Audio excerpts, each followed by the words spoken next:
What's going on, Socialites? Welcome back to another episode of GPS Tracking, your podcast for everything you need to know about the Global Pokemon Society Draft League and all things Pokemon in general. It's episode 54, making our way to 100 slowly but surely.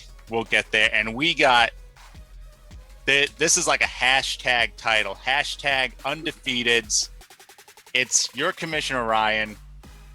For the first time in 3 seasons, not undefeated. So we'll just get that out of the way. But we're joined by 3 coaches who are undefeated.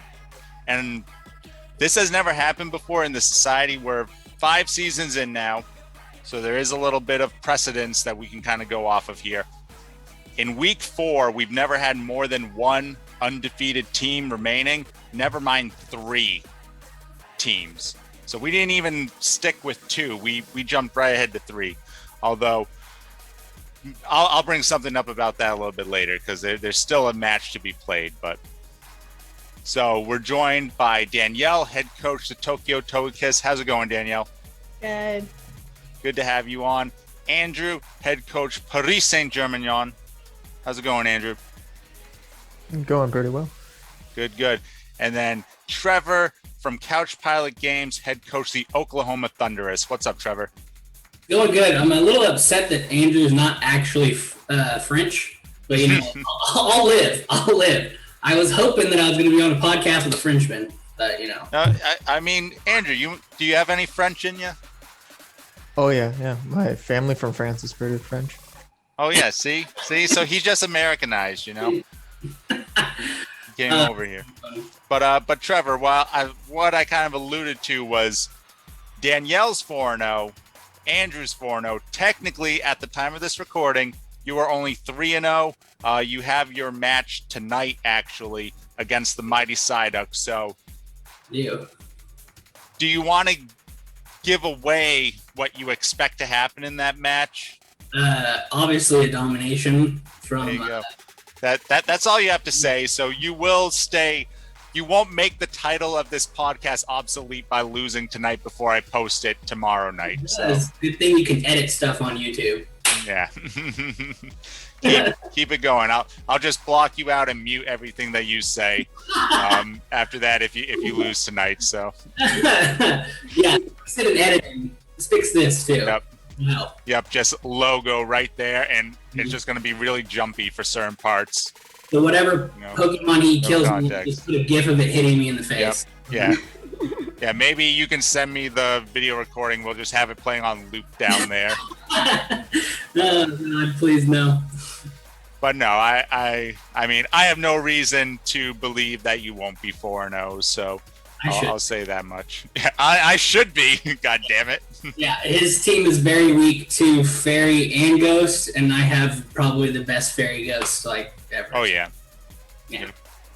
All right, so real quick, we're gonna take a look at the minors and the majors where the current standings are, and then we're gonna hop into some questions for these undefeated teams. Again, I'm super excited because we've just never had this many before. All right, so let's go look at my freaking migraine here, which is what I call this minor league division, because half the people are giving me aneurysms here. All right, so the Utah Slow Kings just continue to dominate the minors. We kind of saw this last season with, they were also the Slow Kings actually, so maybe it just has to do with the logo, but the last Slow Kings coach also completely dominated the minors and then just, disappeared, as most minors coaches tend to do for some reason. It's a cursed league. It really is. Yeah, so 3-0, 15 points. Then we have another 3-0 team, the Memphis Muse, only with 6 points, but they're still holding a strong 3-0. Daytona's up there, 2-1 with a -1 point. That's because they got a forfeit win, so they don't get any points for forfeit wins. The Buffalo Bidoofs 1-2 with -5 points. Danielle, how's Zach liking the league so far? I know it's been kind of rough. Yeah, I know it's been rough though with the minors with scheduling matches. Yeah, go Bidoofs! Look at that. I didn't find mine. logo. you didn't get. Oh, you couldn't find it, or did you get it in yet? Yeah, we have one. It's just somewhere lost. Well, son, rep the minor league team. That's the Tokyo's farm system right there, the Buffalo Bidoofs. All right, then we got the Diamond Desert Dwellers 1 and 2, a heavy -11. Slateport and Seattle didn't get to do their match last week due to Seattle having internet issues, so we're giving them the benefit of the doubt. Hopefully they can get it done this week. And then Sin City gets another forfeit loss. Jason, if you're watching this, dude, message me, man. Message me. Just let me know what's going on once in a while. We can work stuff out. You know, we're pretty liberal. You know. Also in the political way, but you know. All right, so that's the minors. That's my headache. We'll see what's going on with that. Do you guys have any comments for the minor league? Because I think I've said enough about them the last few podcasts of how they're irritating me.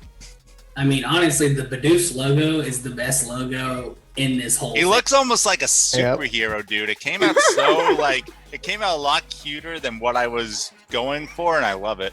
It's incredible. I love it. Yeah, like I was trying to be like, okay, I wanted to kind of mirror the Buffalo Bills with like the red streak and the Buffalo charging, but I wanted like the Bidoof's face, and then it just was like, oh, he has like a scarf cape almost. I don't know.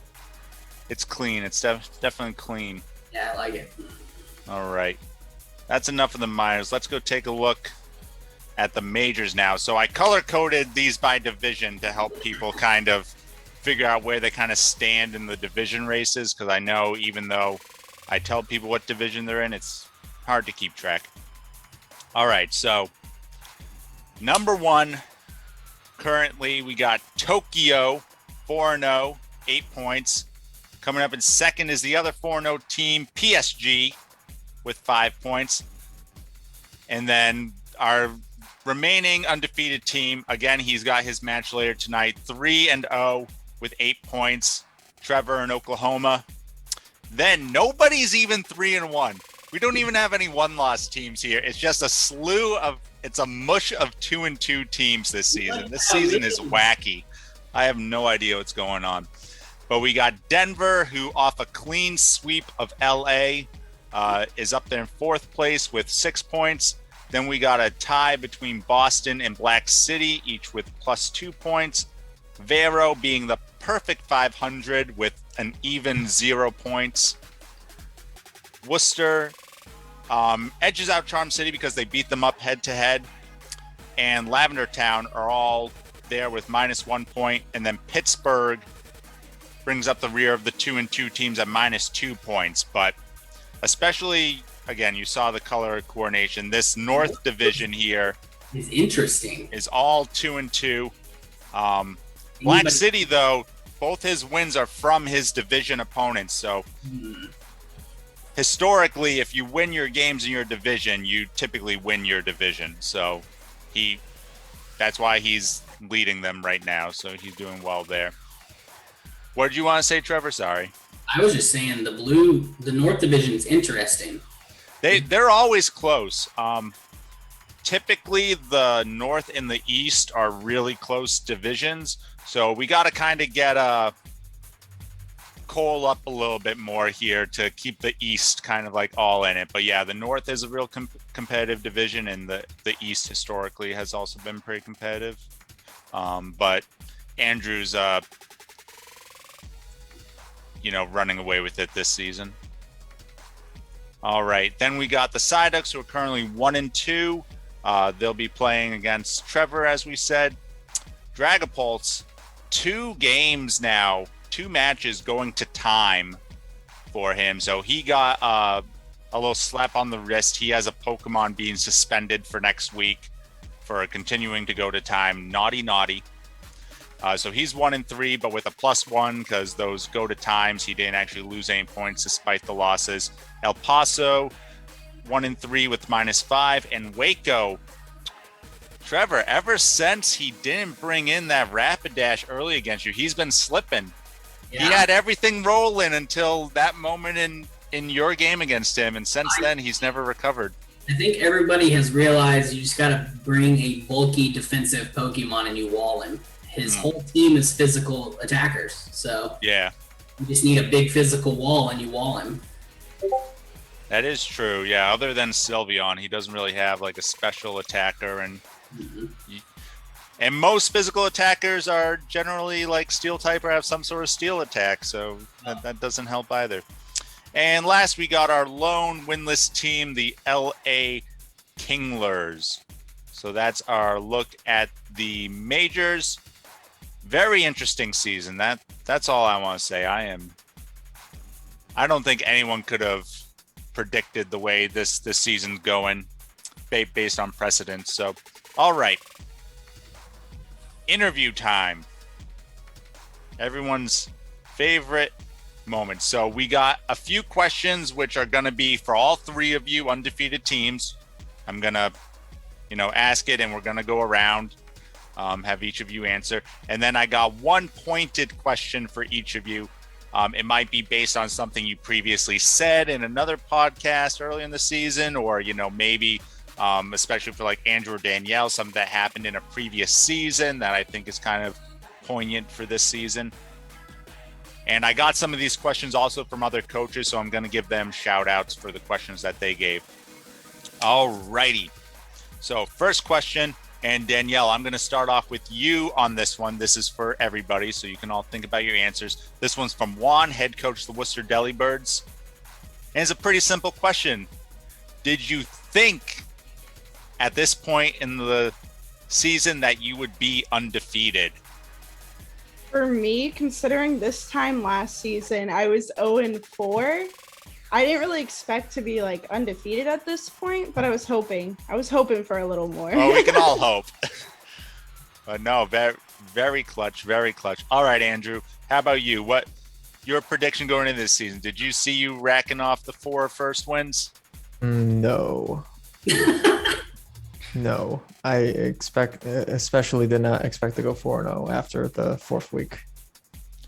So yeah, I don't remember that week. I know there was some body pressing going on, and Registeel could not break. Who the hell keeps Registeel in against Diggersby? This madman. When you got 2 flying types that you could switch into, this madman. I just threw my hands up then. I was just like, all right. He goes 4-0 here. He's got the cojones. I can't do nothing now. I'm like, he's gonna think I'm gonna go for the obvious switch. Why am I gonna go for the obvious switch when that's what you're thinking? I know. C'est la vie. All right. And Trevor, how about yourself? First time going through the GPS here. Did you think that you would be sitting potentially 4-0? Absolutely. 1,000,000%. Absolutely. I just wake up and piss excellence. No, I'm just kidding. You might want to get that checked. I don't think that's normal. I'm just kidding. No, I did. I was confident in the way that I drafted, and I think that I put a really solid core together. I mean, I probably expected to lose 1 or 2 throughout the year, but I'm glad I'm where I'm at right now. Nice. Yeah, I echo those sentiments. All right. Next. This question's from Josh, head coach of the Waco Scissors. Do you see any pivots or changes to your current strategy to keep things fresh? Now, you don't have to say what those might be. I know, Trevor, you've made a couple small changes. Danielle, you did 1 trade, and Andrew, per Andrew fashion, hasn't really done anything to his team. So I guess we'll start off with you, Andrew. Do you see yourself making any tweaks or strategy changes? I don't know. Maybe.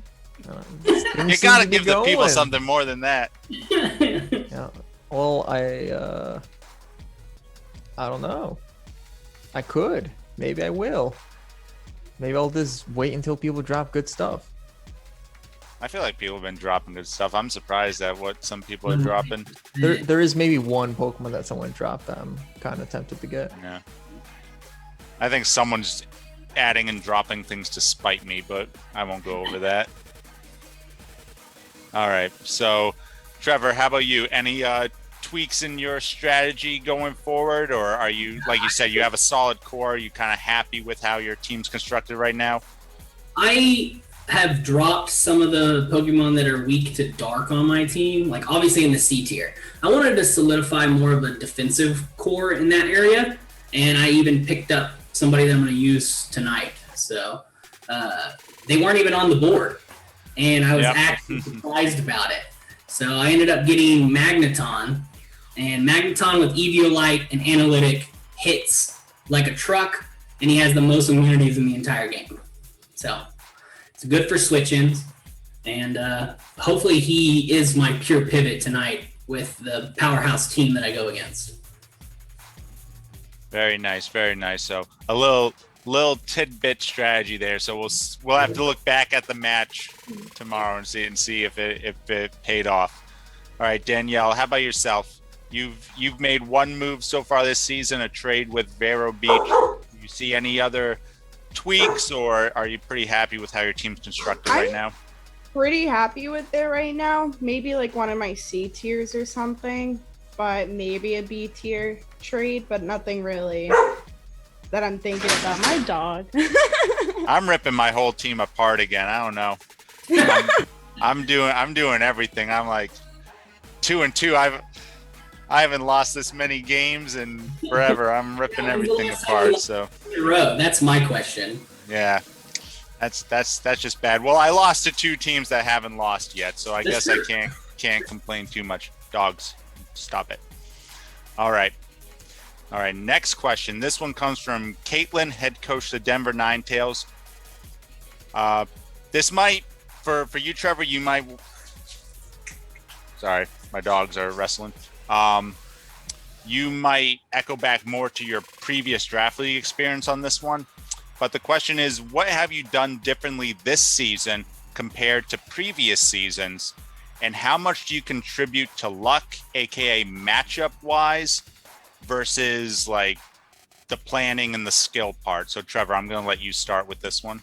Yeah, of course. So I leave it to RNGesus, just in general, because, we pray to him every night that the Pokemon gods bless us and all of the luck that we get. So, honestly, putting it with what we've done in Couch Pilot Games, I am the only two-time champion in that league as well. So, honestly, drafting a really good core helps tremendously. So, I would say I feel like I drafted well. Yeah, for sure. All right, Danielle, what about you? What have you done differently compared to last season? And what do you contribute kind of to is it more like you've had good matchups, or do you feel like you've really put extra time into preparing this season? Most of it, I would say, just like experience. I've never done like Pokemon like this. I'm used to just playing like the base game and being able to sweep a gym with like the same Pokemon over and over. And but no, I usually just like write out everything like an hour before the match. I just sit down and write everything else because I'm really visual, so it helps a lot. I don't really have like a plan really going into it, but like having like some of the stats there and the types, it just kind of makes it all a lot easier. It's all math. Yeah. I'm not good at math. Pokemon is. Yeah, but if you can conceptualize numbers, this number is higher than that number. Exactly. All right, what about you, Andrew? Let's see. Well, I mean, with drafting, I didn't really change my drafting. I always do a gimmick with my draft. What was it? The first time I didn't draft a gimmick. I just didn't use any of my drops. I used the same 6 Pokemon the whole time. What was it? The second time I drafted a hard Trick Room team, and I never stopped being a hard Trick Room team. So if you could stop me from setting up Trick Room, you had a good shot at beating me. So you just had to play me with that. And then this one, I have a really big ground weakness that has yet to be exploited. Yeah. It has not been exploited, and I have tricks to try to stop that, but no one's actually tried to exploit it. Well, Evital and Weavile are kind of good deterrents against ground types too, so it's hard to just throw them in there. It is. Yeah, with the speed tier of them, for sure. Yeah, when they could either just switch in Weavile, or, okay, I might get a kill here, but then or excuse me, switch in Yveltal, or I might get a kill here, but Weavile's going to revenge me. I think people are noticing that it wasn't as ground weak as it was when people were looking at my draft. Yeah. Yes, I have a fast team for a reason. You've brought that up, and we'll have to look back, see where it all lands at the end of the season. I still haven't seen a use for toxicity though, although I like him. Andrew might have the fastest team in the league too. It's close to it. I think Black City is probably the fastest, but they had Tailwind, but Tailwind didn't help them. yeah, It got me down to one Pokemon, but it didn't stop Weevil. Yeah, Weavile. Weavile's just so fast, man. Weevil KO'd everything else. all right. And last question. This is one from yours truly. Do you predict you'll finish the season undefeated? Andrew, what do you think? You've made it halfway. You think you can close the deal? No, 6-2. 6-2. Ooh, okay. That 500 the rest of the way. Okay, interesting. Danielle, what about you? You gonna close the deal? The 8-0? Maybe. Hopefully. I mean, we can bring up the schedules here. I'm doing. I'm opening up. Yeah. I'm curious. Yeah.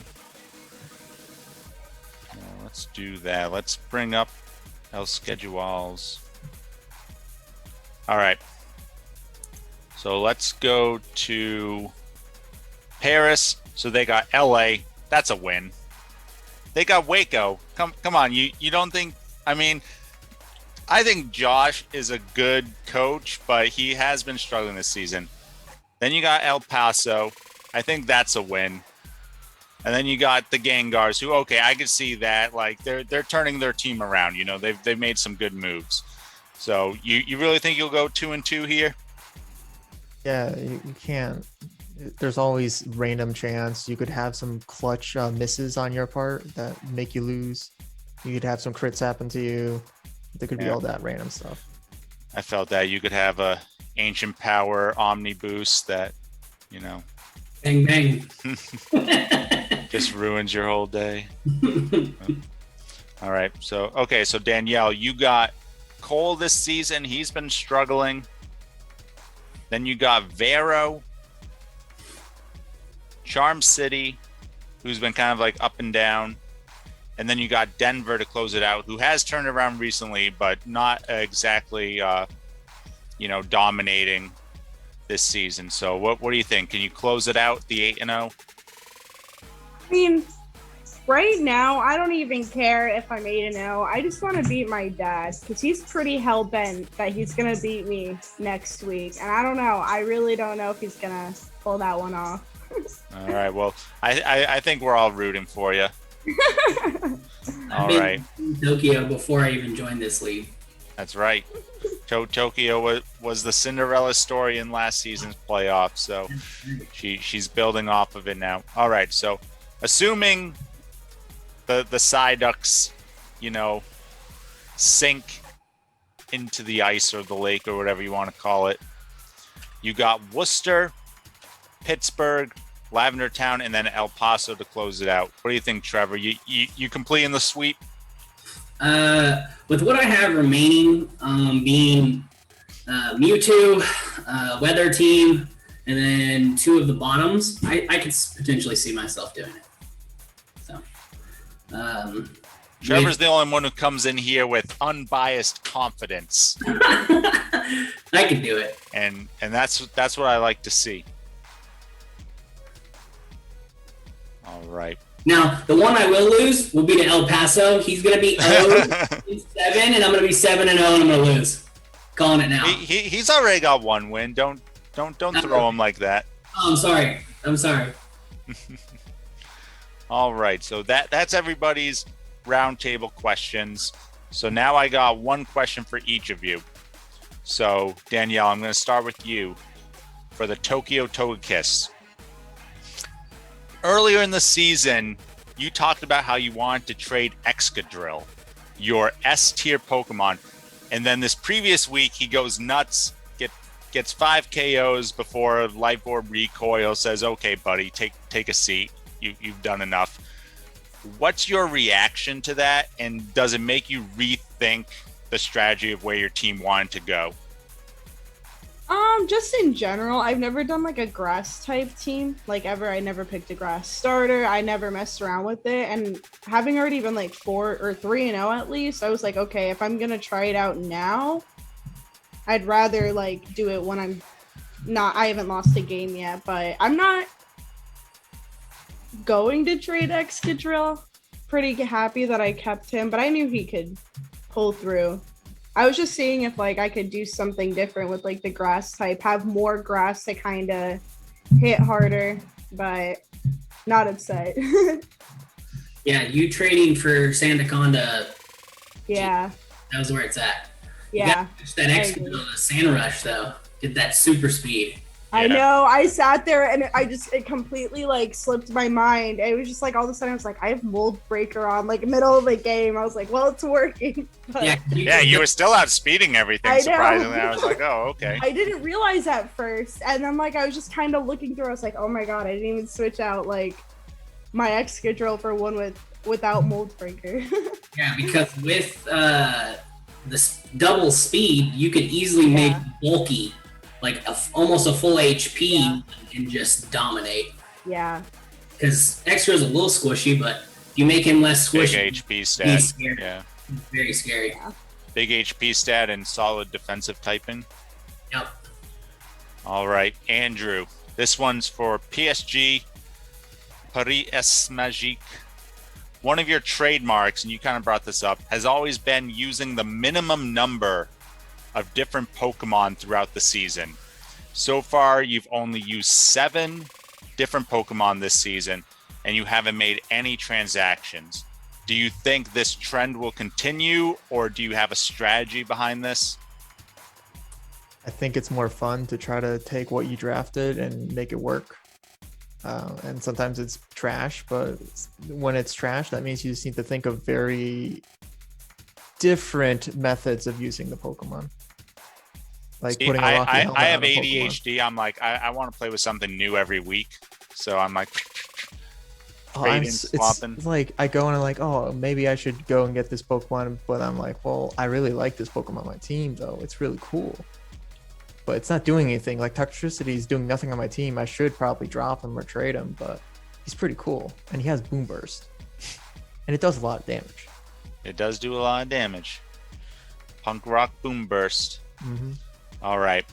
Last question for Trevor and the Oklahoma Thunderous.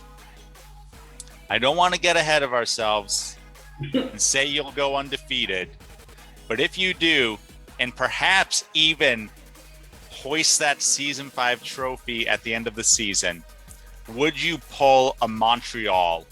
And if you don't know what that is, that's you win the championship in your first season and then you quit and never come back. Absolutely not. I wouldn't. I'm not leaving. I'm not going anywhere. You're stuck with me for a while, so I'm going for that win streak. That's good because I feel like, like none of us ever, we all lost to him. Like Oliver, if you're watching this, we all lost to you. We're all like, we don't get that chance at revenge. Like even if you came back and you beat us all again, that's fine. You just want redemption. You want the shot to take on the guy that beat you the season before. Oh, I get it. So for those who don't know, that's called pulling the Montreal. Is you take the money and you run, basically. But all right. So last chance for everybody. I want you to, while you stand here 4-0, something that 3 teams have never done before. I just want to give you each a second to say your piece to the society, maybe do a little bit of smack talk here. So Danielle, I'm going to let you go first. What's your piece to the rest of the society?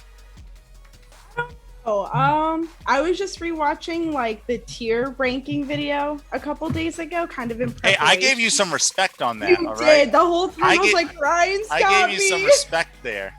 I was like, wait a minute. I was like, A tier. I was pretty happy, and then you're like, yeah, I'm gonna go with everybody. And you dragged me down to B, and I was just like, I guess I gotta prove them wrong. It's tough when you're the commissioner and you can't really do what you want to do because you gotta kind of like okay, I gotta listen to the people a little bit, you know. Yeah. So it was like on my thing, actually I had you as S tier. Like if I found my old notes, I had you as like one of the top 3 teams, but they were all saying B, so I was like, okay, I'll try and play devil's advocate and I'll say A. I'll try to like meet them in the middle. And then they were hard on B. I was like, damn it, you know, I don't want to.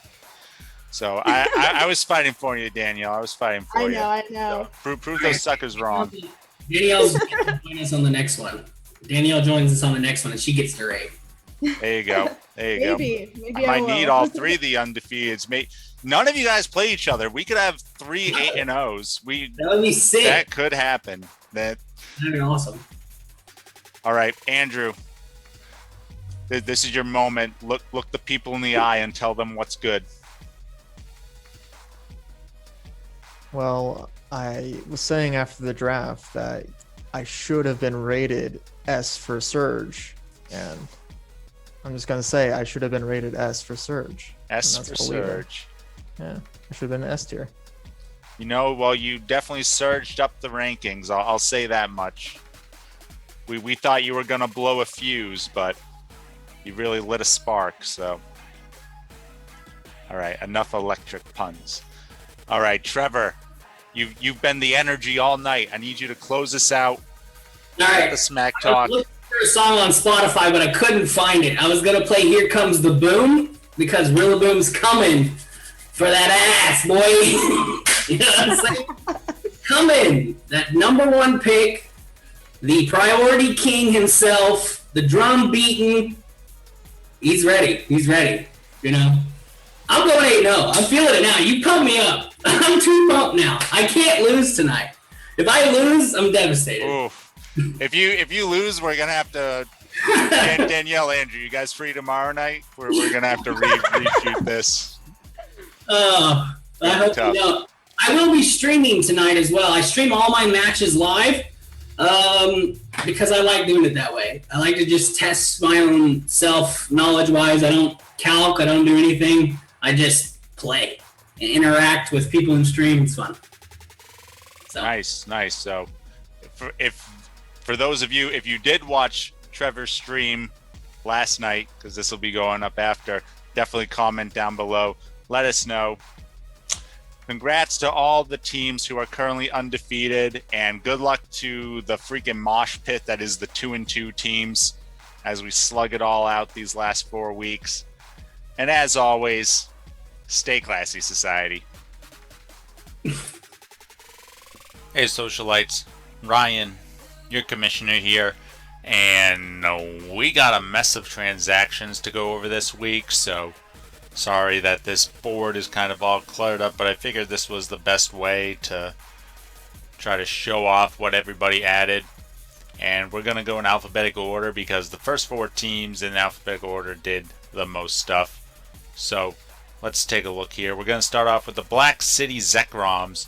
Now these are transactions that are going to be effective for week 5 of the season. So they dropped their A tier, who was Gyarados, and add Azelf, and they dropped their B tier Rhyperior and add Chandelure. Now, I don't know about these moves because with Calyrex, they were already pretty weak to Dark,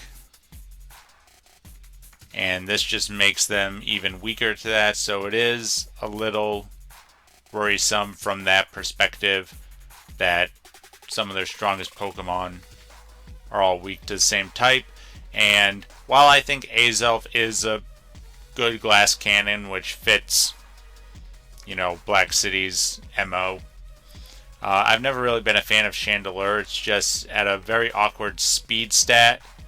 Yeah, and usually with ghost types you don't like to be choice locked into stuff because that just allows dark and normal types to kind of get in front of you.